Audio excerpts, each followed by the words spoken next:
Hey,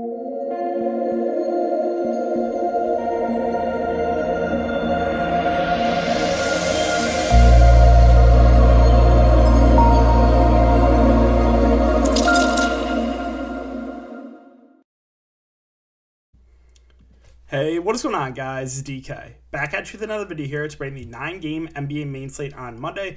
Before I get into the video, if you guys are new to the channel, welcome. My name is DK. I make daily videos and live stream for NBA and NFL slates on Draftkings. I'm going to have a video up right after this, breaking down the Monday Night Football Showdown slate, so make sure to check that one out, guys. If you're unable to watch these YouTube videos, I also upload on Apple Podcasts. Link down below. It's called the DKDFS Show. If you're interested in signing up for premium content, I offer a few different packages on Patreon.com, NFL package, NBA package, cover the main slate and each showdown, late showdown slate, and then esports package that includes CSGO and Call of Duty. And I want to thank the sponsor of today's video, Prize Picks. So for NBA, guys, there are a couple of different ways you can play. The first way is taking over-under on fantasy points, and the second way is taking over-under on straight-up points, rebounds, assists, three-pointers made. So right now, they only have the single stat stuff posted, but I expect the fantasy score stuff to be posted later tonight, if not early tomorrow. But yeah, if you guys want to try it out, you can sign up, use my code DKDFS. That is DKDFS, all one word. You'll get a 100% match up to $100. Again, you can mix and match sports. They have football, baseball, esports. So, yeah, if you guys want to try it out, make sure to use that code to get that free money bonus. And, yeah, finally, before we get into the video, I want to thank you guys for coming in and watching all the live streams videos. Again, we've been averaging like 300 concurrent viewers in the live streams. Videos have been getting a lot of love, too. So, really do appreciate you guys more than you know. If you do enjoy all the content, make sure to hit the like button, maybe aim for 150 on this one, subscribe, hit the notification bell, and let me know how you guys did tonight on the Sunday slate. Sorry if my voice sounds a little crackly or whatever. I just have, again, sore throat. So, yeah, let's look back at my lineup here from Sunday's slate. So Sunday, what I was hammering home was load up on the Memphis guys of Melton, Bane, and Adams. I originally had all three. But then I was like, you know what, I'm going to try to game stack the Sacramento Golden State game. So I pivoted off Adams to Holmes. Holmes still is really solid, but Adams did a little bit better. De'Aaron Fox was the one let down here. I'm pretty tilted about it, to be honest. You had Davion Mitchell kind of sealing game. He hit I think he started 7-7, so Fox took a little bit of a backseat in the second quarter. I guess Fox got hit in the arm, someone was telling me in the Discord, and he had to get looked at by the trainer, so maybe he was dealing with a little bit of an injury. Because that was a smash spot for De'Aaron Fox. A little bit tilted about that. I was saying, though, in the Patreon live stream that if I was building an optimal lineup to play SGA, SGA went over 50 fantasy points. Again, I want a little bit contrarian. I was kind of hoping for that blowout. Of course, that game stays close and SGA smashes. When I play SGA, though, you guys saw what happened last slate, right? Yeah, but again, NBA DFS in a nutshell. But yeah, Melton, Bane, Adams all smashed. Tatum, I thought, was the clear spot up. I was a little bit surprised he wasn't 100% owned in some of these stuff, especially the higher stake stuff. Sub 9K Tatum against Houston with no Jaylen Brown. I was a little bit surprised he was that low owned. Steph Curry I used as a lower owned play for GPPs. He was solid.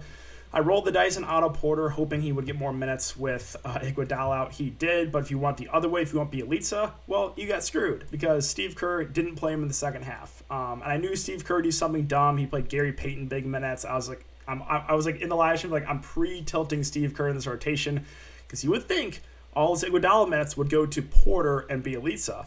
But no, Gary Payton, got to give him some minutes. Even though I do think Gary Payton's solid, a guy we use a lot in the Summer League. But yeah, guys, that was it for the look back from myself. Close in GPPs, but just missed. Did do really well in the showdown and the late slate, so that made up for it. And then this was the winning lineup in the Thunderdome. I got only 6 entries. This was a $5,300 entry. Tatum, yeah, 100% in this one, right? Bane, 83%. Melton, 100%, right? So those Grizzlies value were all chalk, except for Steven Adams. Now, the one thing that did a little bit, surprised me a little bit, was Robert Williams is 83% owned. So, everyone played Robert Williams. He was a massive bust. Now, do I think Steven Adams is that much of a better play over Robert Williams? No. I thought Robert Williams was a good play. I mean, kind of unlucky. He played 28 minutes on 12 fantasy points. What happened there? I didn't watch that game, but, how? How is that even possible? So, if you played Robert Williams, again, the sharps are all over him. I kind of feel for you because that was, a massive floor game from him. But yeah, guys, Harrison Barnes continues to play well. I just know whenever I buy back in, he's gonna have that floor game. Oh, couple big winners to go over on Twitter. So, or I guess if you guys are curious, best ball, I only did one draft, the $555 team. I did zero research again, like last year. Now I know it's only 1 week, but it's off to a pretty good start. 100 points up on the second place player. If you guys want my full roster, I tweeted it out a few days ago. But yeah, I got like all my boys basically. I have Ja, Sabonis, Nurkic, JV, NAW, Poole. Basically everyone I love on this channel, I have my best ball team. Yeah, going over a couple winners. Second place, $1,500. You absolutely love to see it. Again, Steven Adams definitely a big part of that. Josh Giddey also had a ceiling game. Again, though, when I play SGA, when I played Josh Giddey last slate, I'm sure you guys saw what happened there. Both sub-20 fantasy points. Again, NBA DFS, you have to have short-term memory. Otherwise, you're going to go crazy. But, like, that stuff, it's like, yeah, it's tilting. David, oh, this is an NFL, but it's still a pretty massive win. $1,300. Congrats there. We also saw him in NFL. Maybe I'll tweet out tomorrow. Takedown was at the 20K sharpshooter. Won like 40 grand overall in the Discord. So congrats, man, again. And then, yeah, Showdown. Love to see it. First place. Yeah, third place. Just basically everything at the top. I liked Ja and the captain there. Other values I liked in the Showdown were obviously Bane, Melton. Steven Adams was my favorite play in the mid-range, and he did really, really well. But yeah, congrats to all the big winners, guys. Hope you guys had a good night. And let's see if we can keep it going for this 9-game slate. Okay, so there's a few Vegas odds out right now. Bucks and Pacers are 229 over under. This one looks like a pretty appealing game. Bucks 3-point favorites. Bulls and Raptors 212 over under. Bulls 2.5-point favorites. Pistons and Hawks 213.5 over under. Hawks are 10.5-point favorites, so definitely a little bit of blowout risk there. Pelicans and T-Wolves at 225 over under. T-Wolves 5.5-point favorites. And the late night hammer right now projected to be pretty high scoring. Blazers Clippers 234.5 over under. The Clippers are 3-point favorites. Take a sip of water. Okay, so we'll start off with Boston. And keep an eye on Jaylen Brown news, right? He didn't play today. I don't think he plays tomorrow. I don't think one extra day will do it. So if he, in fact, is out, then I really like Jason Tatum at the top, who's going to be their clear top option on offense. Going to play close to 40 minutes. Went for 50 fantasy points today, and I like the matchup. So, yeah, I really do like Jason Tatum. As I said, Robert Williams, 28 minutes and 12 fantasy points. How is that possible? How? So should lower the ownership. But yeah, if Robert Williams is going to continue to play around 30 minutes, he's like above a fantasy point per minute guy. So no issue going there. Horford, they've kind of taken it a little bit easy on his minutes, but he's been pretty good. First couple games, double-double in each of the last, or each of his first two games. So I think he's a solid play in the mid-range. And then Schroeder actually started tonight for Jaylen Brown. If he starts again, I think he's a fair value play. Probably plays at least 30 minutes. And then I do have a quick question for you guys. Is Grant Williams good now? Is he just like all of a sudden a good player?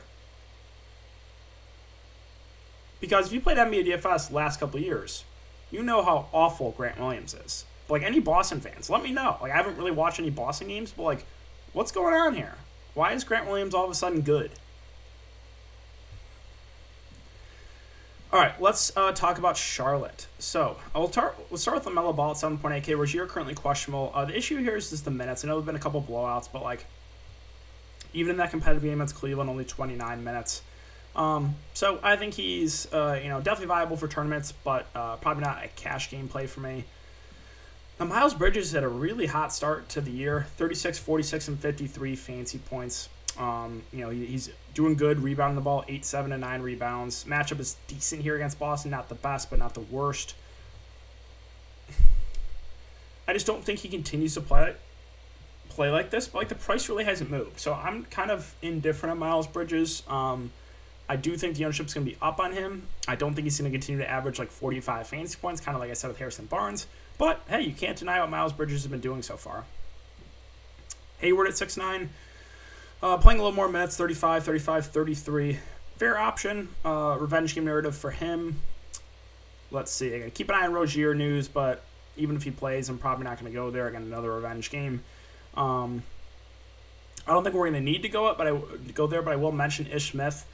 Been playing around 20 minutes off the bench the first 3 games. It's been pretty productive. Over 20 fantasy points in 2 of those last 3. So, interesting contrarian value play. All right, Milwaukee and the Pacers. So big news here is still no Brook Lopez.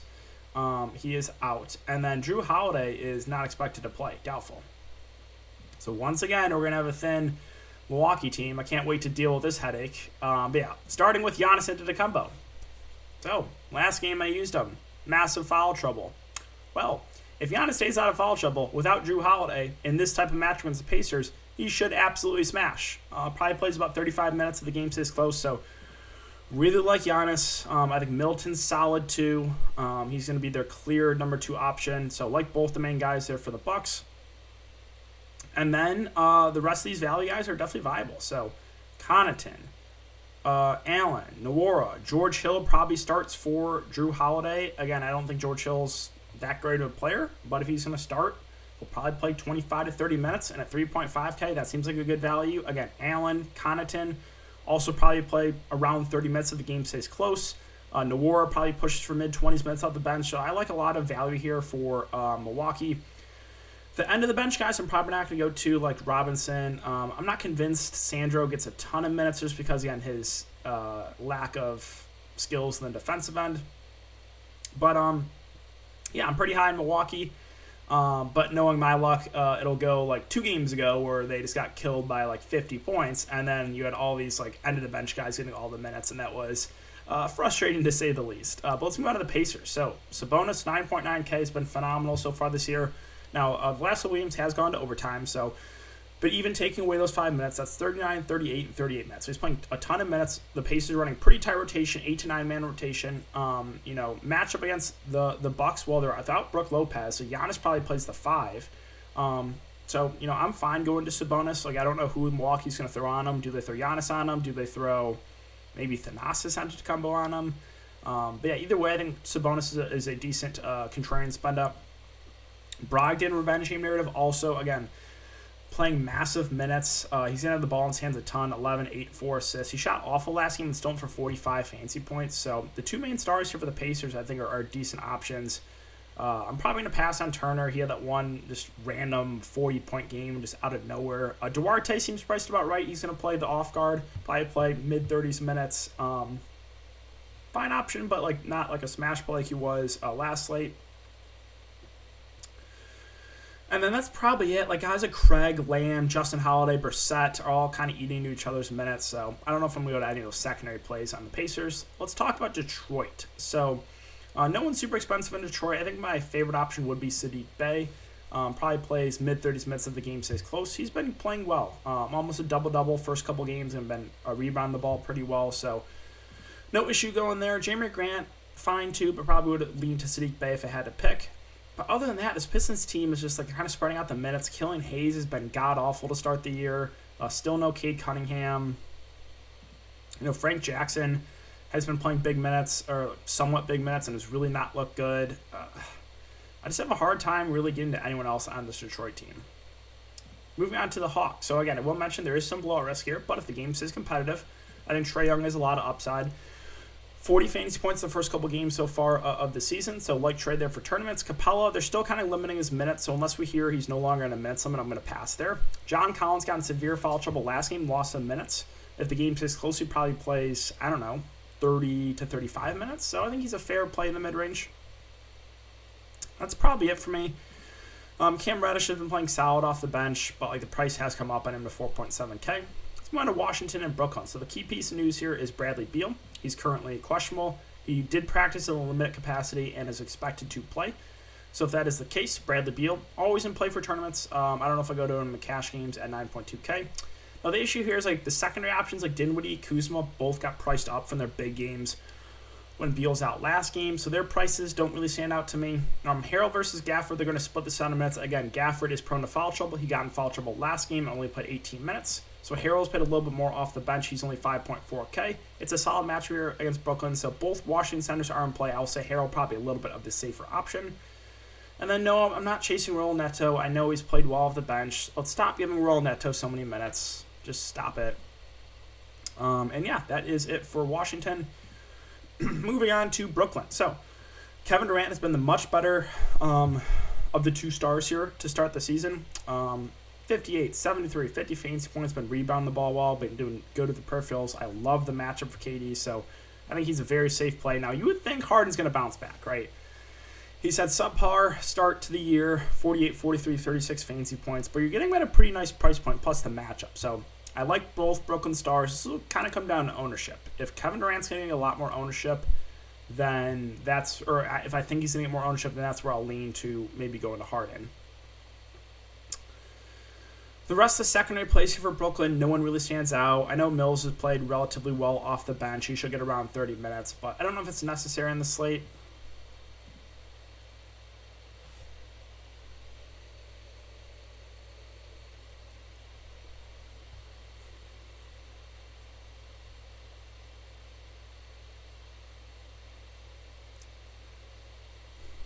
He was 10% the first game of the season. 10%, guys, at 3.9K. That's what he does. You saw how awful he was. Last 2 games, smashing. Again, good point per minute guy. 33 fantasy points, 24 fantasy points.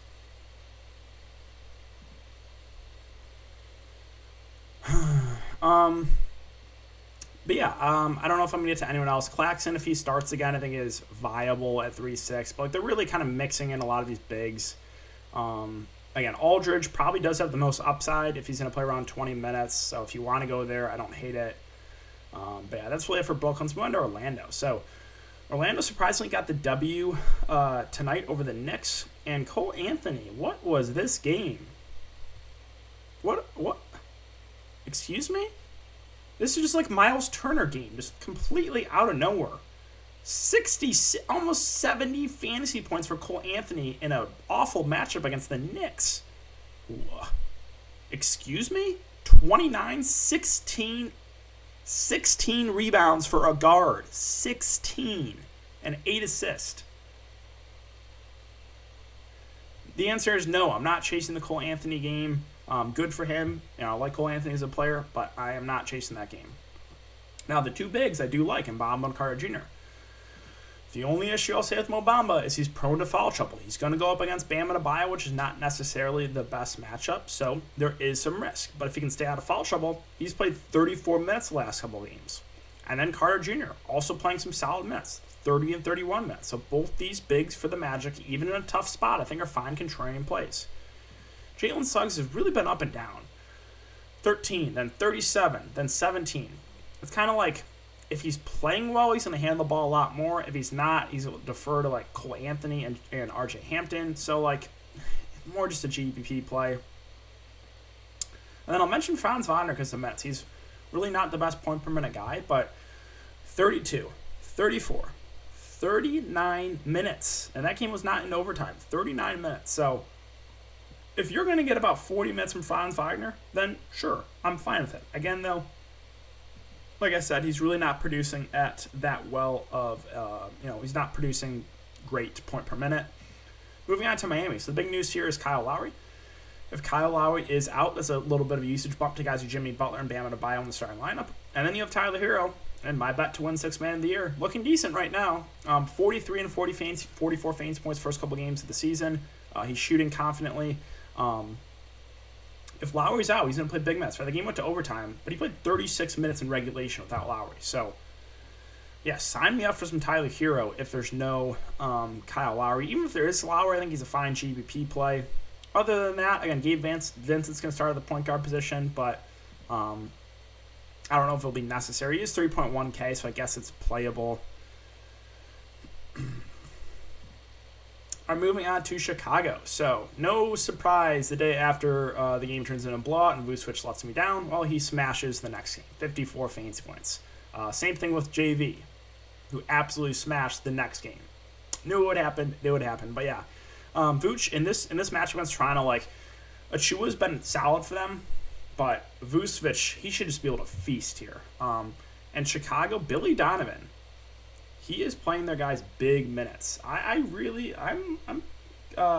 like Billy Donovan as a coach. Him, Tom Thibodeau, two of my favorite coaches for DFS. They've been blowouts, and they're still running their starters until 2 or 3 minutes left in the fourth. So Vucevic, I think, is a very solid play. Again, Levine probably does have the most upside when he's really getting it going. We saw the floor, though, last game, right? So, more of a GBP play. DeRozan, I like the price on him. He's playing massive minutes. Like, the big four here for Chicago all look decent. And then Lonzo Ball, he played 38 minutes. And again, that was a blowout. So he's, able to stuff the stat sheet. He did a triple-double 2 games ago. So I think all 4 players for Chicago are definitely viable. The only concern is, like, it's a little bit hard on a night-to-night basis to figure out which one's going to be. Like, I would say of the big 4 from Chicago, probably at least one of those guys is going to have a subpar game or kind of a letdown game. So, like, that's the concern, right? Because they're kind of loaded. Those 4 guys are going to do it all. But, yeah, probably, I would say one of those guys probably lets down unless it's, like, an absolute shootout. And then Caruso, again, I used him as contrarian value. Played the first couple slates, didn't do much. Finally didn't against Detroit, and he had a ceiling game. It's all pain, guys. It's all pain. But, yeah, 4.2K, he's going to play. He's going to be in the closing lineup. He's going to play 25-plus minutes. So, perfectly fine going to him for value.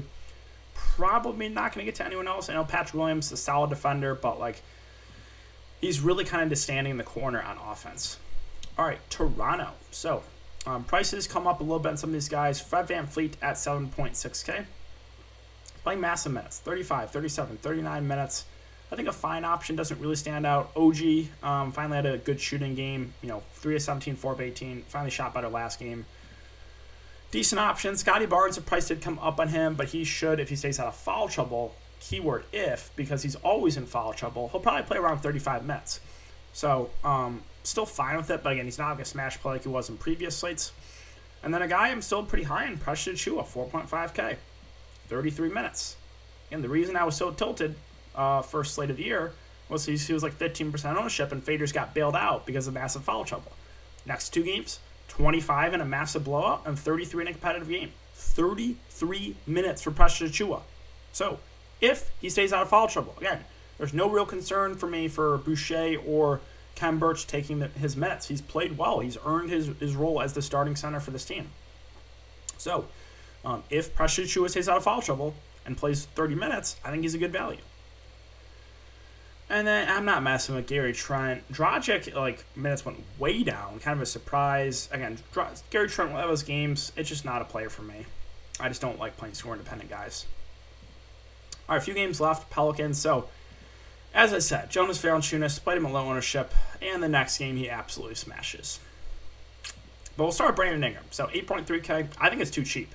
I like this game a lot. 2 not-so-great defenses.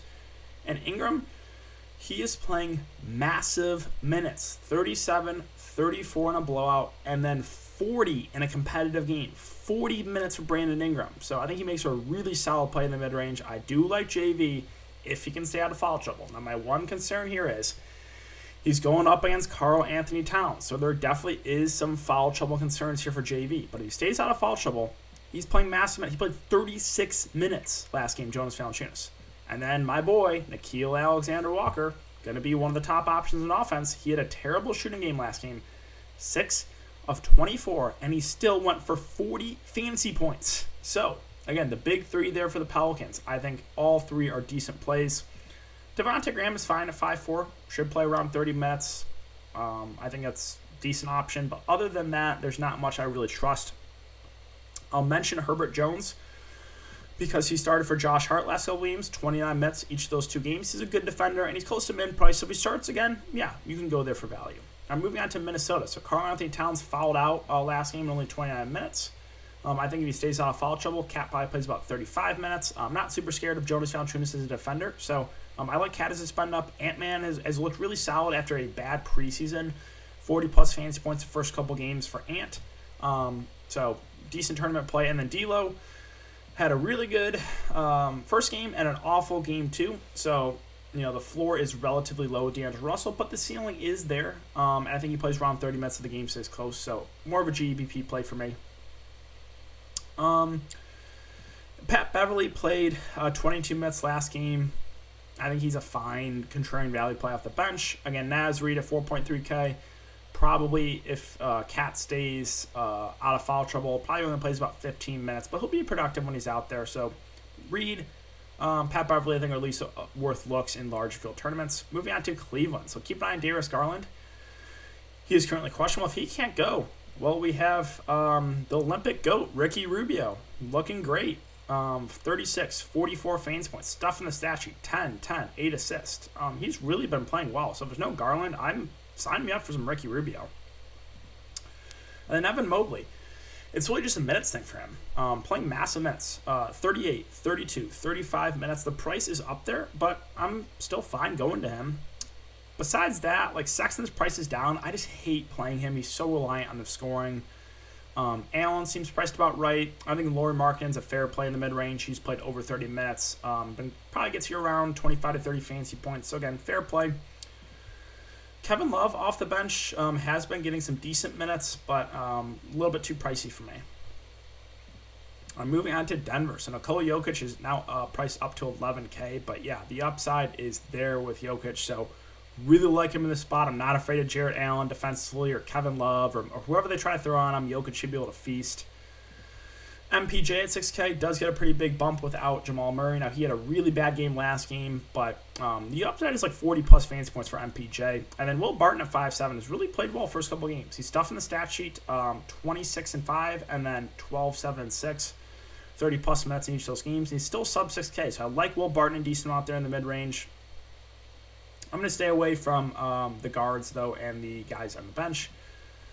And finally, the late-night hammer. So this is projected to be a really high-scoring game. Definitely do like this game. Lillard at only 9.3K, I think makes a really good GBP play. The game was a massive blowout, so he only played 24 minutes the first game. But yeah, I like Lillard for tournaments. CJ has played really well first couple games, 57 and 43 in a blowout. He's still only 7.5K, so I think both Blazers guards looks good. And then, to no one's surprise, I like Jusuf Nurkic. I know everyone's so shocked. I like Jusuf Nurkic. But yeah, 29 minutes, game 1, 44 fantasy points, 25 in a blowout, 30-plus fantasy points. I like the spot here against the Clippers. So I think he plays around 30 minutes again and is a good play. The only thing I will say is the Clippers do like to go small, and they've actually been closing small ball. So is there a chance Chauncey Billups closes small? Maybe, but that's the only real concern that I have for Nurkic. Now, Norman Powell is out for Portland, so that's kind of interesting. I don't think it does much to Covington. I'm interested to see who they start. It might be Nasir Little at 3.8K. If he does, in fact, start, fair value. Not the best point per minute guy, but would be sub 4K and starting in a high total game. Or maybe Larry Nance, who's been playing, around 15 to 20 minutes off the bench. So possible value with a couple of those wings there, depending on who starts for Norman Powell. And finally, the Clippers. So Paul George, I like a lot at the top. I love the matchup here against Portland. 37, 35 minutes, and he's really just doing it all for this team. Paul George is great without Kawhi Leonard. He really is. So, and the floor is high. I really do like Paul George. Sorry, it's late, guys. It's 1 o'clock. I also have a question for you guys. Is Eric Bledsoe now good again? What's going on here? He's actually looked pretty decent for this team. 37 fantasy points first couple of games. I'm okay with it. Reggie, a little up and down. I think both the Clippers guards are viable. I don't know what to make of it. I don't know what to make of Eric Bledsoe playing well. That's interesting. But, I think both guys are decent GBP plays. Again, Zubac going up against a bigger front court. The only issue is the minutes, right? They're not really closing with him. Only 17 to 19 minutes last couple of games. Terrence Mann at 4.4K, so he lost minutes last game with Batum back, only played 26, so he doesn't really stand out. And I will mention Isaiah Hartenstein. Well, he actually got in the rotation last game, and he smashed, right? 16 minutes, 21 fantasy points. So if he's going to be in this rotation, I like him a good amount. Now, will Hartenstein for sure play? I'm not sure. So risky play, but if he's going to play about 15 minutes, he has a chance to go for 20-plus fantasy points again. And yeah, guys, that's going to do it for the video today. So if you haven't enjoyed the content, make sure to hit the like button, subscribe, hit the notification bell. And yeah, let me know how you guys did tonight. I'll be doing a YouTube live stream tomorrow, so make sure to check that one out, guys. Thanks again. Have a great night, and I'll see you all tomorrow.